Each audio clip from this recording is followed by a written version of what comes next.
जो भी कहूँगा सच कहूँगा और बुद्ध एंड इस धम्म के सिवा कुछ नहीं कहूँगा।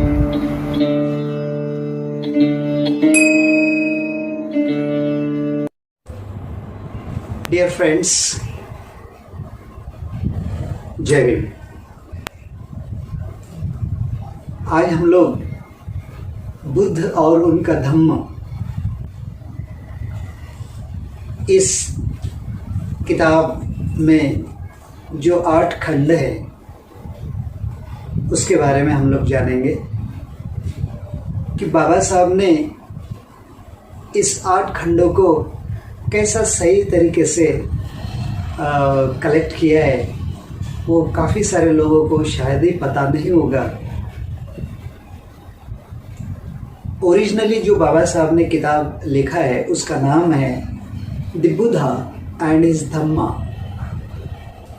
लेकिन इसका जो कुछ अनुवादकों ने जो अनुवाद किया है तो वो बुद्ध या भगवान गौतम बुद्ध और उनका धर्म ऐसा भी किया है। तो I think this is not a good translation. Originally जो बाबा साहब ने लिखा है द बुद्धा बोला है उन्होंने और हिज धम्मा। तो ये बाबा साहब ने जो किताब का जो टाइटल दिया है इसको हम लोग ट्रांसलेशन नहीं कर सकते। ओरिजिनल जो ऑथर है इसके वो डॉक्टर बाबा साहब अम्बेडकर है। इसलिए we must be very alert while reading some author's book या किसी अनुवाद हुए किताब को अगर हम लोग पढ़ते हैं तो हम लोगों ने बहुत सतर्क होना चाहिए, क्योंकि इस किताब का नाम ही बदल देने से मीनिंग भी बदल जाता है। बुद्ध और उनका धम्म, बाबा साहब अम्बेडकर ने बुद्ध बोला है, द बुद्धा। उन्होंने भगवान शब्दों का इस्तेमाल नहीं किया है, तथागत भी नहीं किया। इसके पीछे भी कुछ तो जरूर होगा। जब सिद्धार्थ गौतम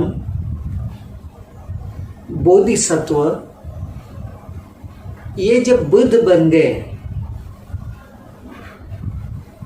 तो बुद्ध बनने के बाद में उन्होंने जो अपना धम्म जो बताया 5 परिव्राजक को, और फिर उन 5 परिव्राजकों ने पूरा भारत देश में उसका प्रसार और प्रचार किया।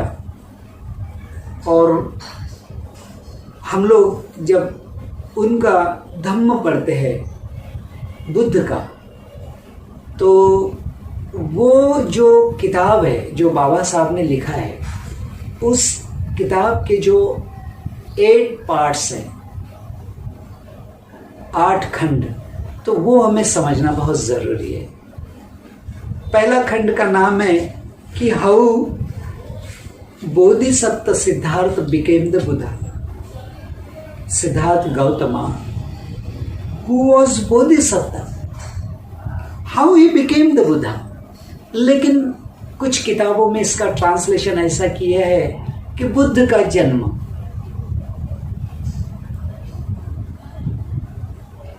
बुद्ध तो कभी पैदा ही नहीं होते, सिद्धार्थ बुद्ध बन गया।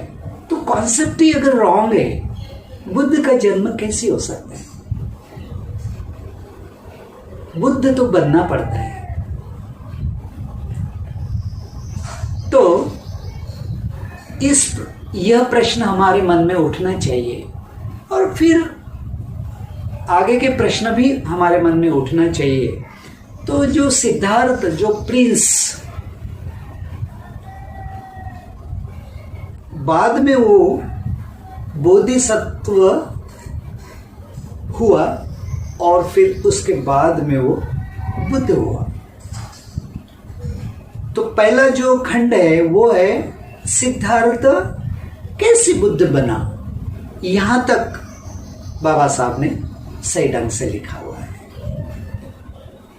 दूसरा जो खंड है, जो भी व्यक्ति बुद्ध बनता है तो उनका जो संदेश है, उनका जो धम्म है, वो तो बताने को निकलेगा ना। और फिर वो बताते बताते कितने सारे लोगों को उसका प्रसार और प्रचार करेगा।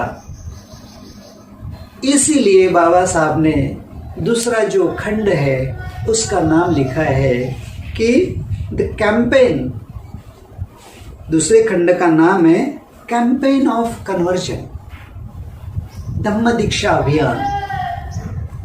बुद्ध बनने के बाद में बुद्ध वो उनके धम्म का प्रसार और प्रचार करते रहे।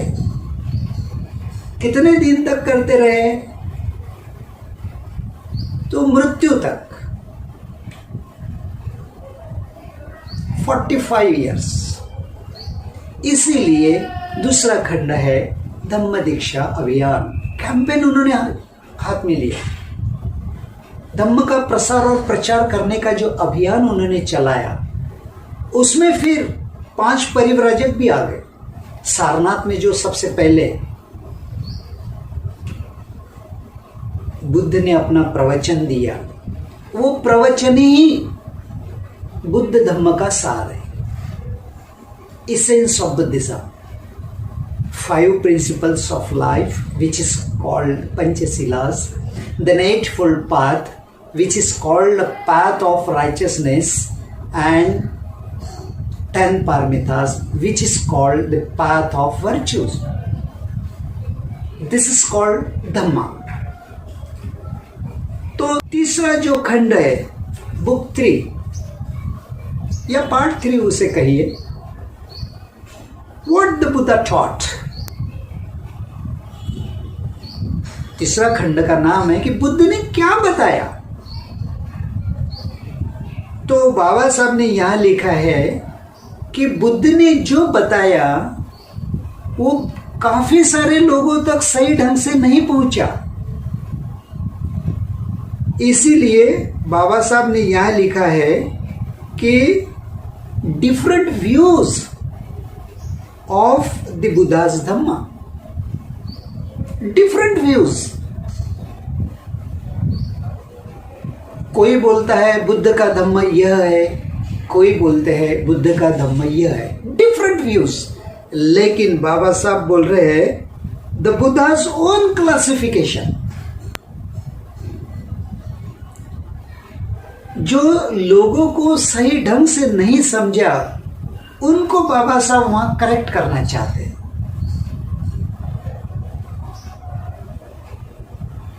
तो ये जो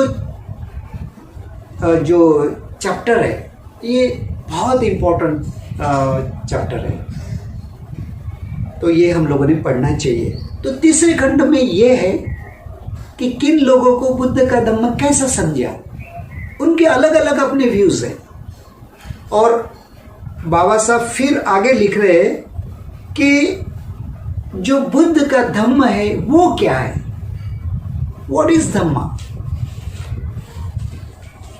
then what is adhamma and what is saddhamma. ये हमको जब तक पता नहीं रहता तब तक हम लोग बुद्ध के धम्म को सही ढंग से नहीं समझ सकते। इसलिए हम लोगों को धम्म, अधम्म और सद्धम्म ये हम लोगों को मालूम होना चाहिए। 4th जो बुक है, यानी चौथा जो खंड है, उसका नाम है रिलीजन एंड धम्मा। वो है धर्म और धम्म, इसका भेद। तो इस खंड में बाबा साहब लिखते हैं कि हाउ सिमिलरिटीज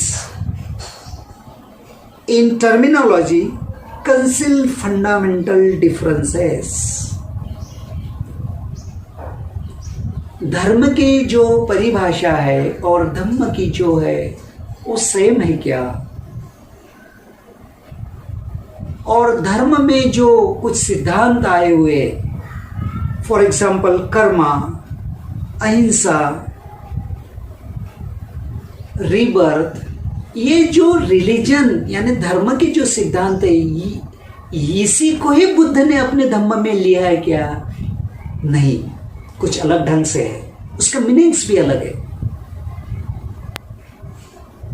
टर्मिनोलॉजी में सेम है, लेकिन डिफरेंस फंडामेंटल है। ये बाबा साहब यहाँ लिख रहे हैं। तो इसलिए हमें धम्म समझना बहुत जरूरी है। धर्म और धम्म का जब तक हम लोग भेद नहीं समझ सकते, तब तक हम लोगों को बुद्ध का धम्म समझ में नहीं आ सकता है। और फिर आगे लिखते हैं वो, इसमें ही फिर बुद्ध ने अपने धम्म का मार्ग जो बताया वो क्या है, which is called the Buddhist way of life, धम्म जीवन मार्ग। इसका ट्रांसलेशन कुछ लोगों ने मराठी में बौद्ध जीवन मार्ग किया है। सो बुद्ध ने तो कोई बौद्धों के लिए धम्म नहीं निकाला, so that is wrong, the translation is wrong. Buddhist way of life is the Dhamma way of life. सही जीवन मार्ग क्या है सभी लोगों के लिए, इसलिए बौद्धों का मार्ग, जीवन मार्ग, यह ट्रांसलेशन नहीं हो सकता। So we must be very careful. और फिर इसी चैप्टर में बुद्ध ने काफी सारे लोगों को अपने प्रवचन दिए।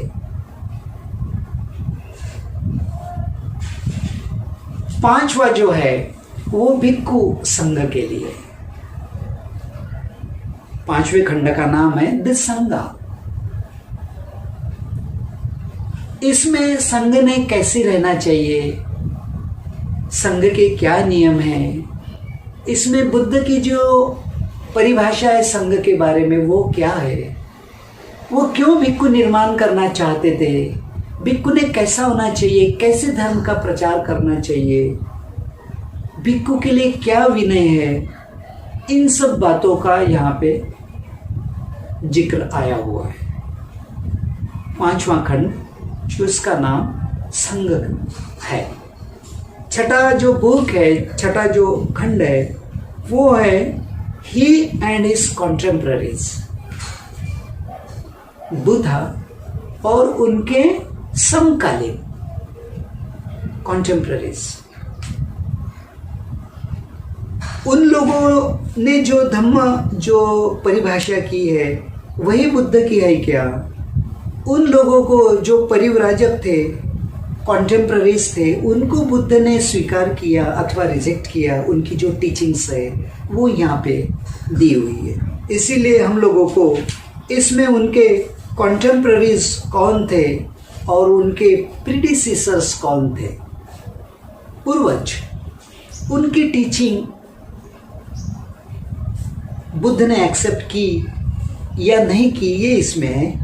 और इसमें आगे फिर यह है कि बुद्ध की क्रिटिक्स भी है, एनिमीज है, उनके बेनिफैक्टर्स भी है, उनके दोस्त है, उनके कुछ दुश्मन का भी यहाँ पे उन्होंने कुछ उल्लेख किया है। तो ये जो छठा खंड है ये हमें काफ़ी अच्छे से पढ़ना चाहिए। सातवां जो खंड है उसका नाम है द वॉन्डरर्स लास्ट जर्नी, मतलब बुद्ध का आखिरी दिन, आखिरी प्रवास। वो कहाँ से कहाँ जाते हुए आखिरी में उनका जो परिनिर्वाण है वो कहाँ हुआ, कैसे हुआ, उन्होंने भिक्खु संघ को क्या क्या उपदेश किए, ये हमें जानना बहुत जरूरी है। इस खंड में उन्होंने जो लिखा हुआ है वो है कि उन्होंने कैसी किन किन ठिकानों पे जाके कितने कितने प्रवचन किए और वो प्रवचन का लाभ किन किन तक पहुंचा, इस खंड में ये है। और लास्ट खंड जो है वो है बुद्ध की पर्सनैलिटी, उनका व्यक्तिमत्व कैसा था, the man who was Siddharth Gautam.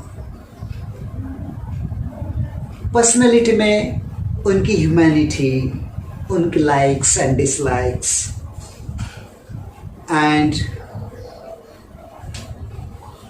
उनकी overall influencing personality. So these are the 8 parts of the Buddha and his Dhamma. I think you will read it thoroughly and you will come to know the details about the 8 parts of the Buddha and his Dhamma. Thank you very much. Jai Hind.